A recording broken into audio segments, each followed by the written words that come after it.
ভগবান ধন্বন্তরীর আবির্ভাব ঘটেছে। কিন্তু তারপরে আমরা দেখলাম যে সবাই ধনতেরাসের দিন হঠাৎ করে সোনা কিনতেছে, কেউ রূপো কিনছে, কেউ আবার দেখা গেল এখন ঝাঁটা কিনতেছে।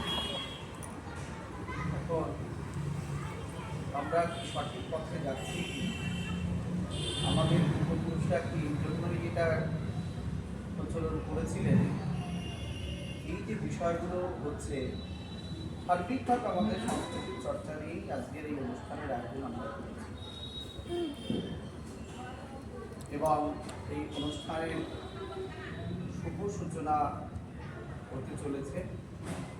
আজকে আমাদের মধ্যে উপস্থিত আছেন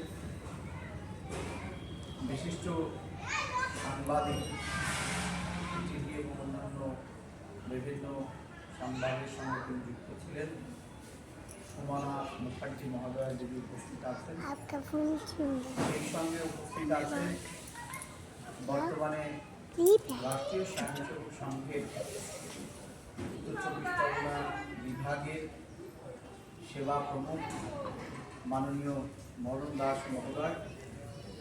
সেই সঙ্গে উপস্থিত আছেন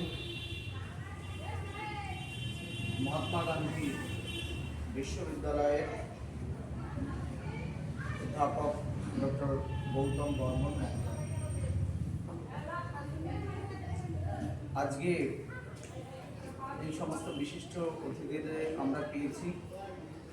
ডক্টর কল্যাণ চক্রবর্তীর আসার কথা ছিল, কিন্তু হঠাৎ করে তার শারীরিক অসুস্থতার কারণে তিনি উপস্থিত হতে পারেননি। এবং আজকের যে দিনের গুরুত্ব, আজকে সবাই আমরা কম বেশি 14 শাক দিয়েছি, সবার বাড়িতেই মোটামুটি হয়েছে।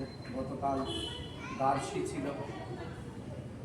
বার্ষি ব্যাপারটা কি, বা ধানের সাধক্ষণ ব্যাপারটা কি, বা পূর্ববর্তী যে 14 শাকের যে বিভিন্ন প্রকারের যে 14 শাক, সেই 14 শাকটাই বা কি, ভূত চতুর্দশী কেন পালন করা উচিত, এই সমস্তটা নিয়ে আজকে আমরা শুনব। তো আজকে আমরা শুরুতেই অনুষ্ঠানের শুভারম্ভ করব। আমাদের মধ্যে উপস্থিত আছে রবীন চক্রবর্তী ভাই, তার শান্তিপাঠ এবং ঠাকুমা এবং স্বামীজির প্রণাম মন্ত্রের মাধ্যম দিয়ে অনুষ্ঠানের শুভ